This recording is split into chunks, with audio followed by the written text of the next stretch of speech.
a le jeune, il y a l'entreprise et il y a nous. On est les bases et il y a le jeune en haut. Et en fait, finalement, ça fait une flèche qui monte. Et moi, je mets toujours le jeune en haut parce que le but, c'est qu'il évolue en fait.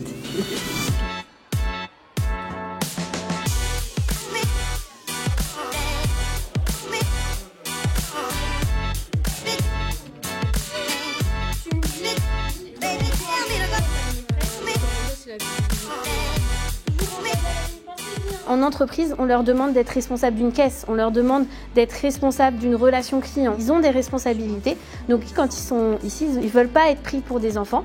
Et vous avez bien vu qu'ils se comportent comme des adultes. Et ça, c'est pour moi l'avantage de l'alternance. J'ai opté du coup pour un bac pro comme ça, donc pour de la vente, pour justement rentrer dans le monde du travail, avoir mon indépendance. Je passe le bac, après j'aimerais bien faire un BTS, ensuite continuer pourquoi pas en master et en licence. Première deadline, vous nous rendez les fiches écrites. L'intérêt ici, c'est que vous soyez en progression, qu'il reste sur un CAP ou un BTS ou qu'il aille sur du niveau supérieur. Quoi qu'il se passe, le gamin, il évolue. Il évolue et il développe des compétences. Puis au-delà de ça, il y a tout un travail éducatif aussi qui est fait. C'est quand même au départ pour certains, alors peut-être pas sur le niveau supérieur, le bac plus 2, mais en tous les cas sur les petits niveaux, c'est des gamins qui ont été écorchés par le système scolaire classique.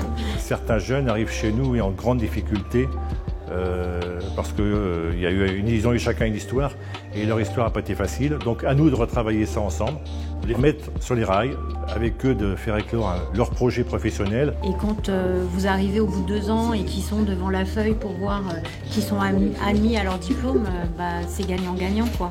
Même si le gamin il fait pas de poursuite d'études, en tous les cas la dernière image de l'école qu'il aura, elle sera positive et ce sera via l'apprentissage. Ça c'est mon point de vue à moi.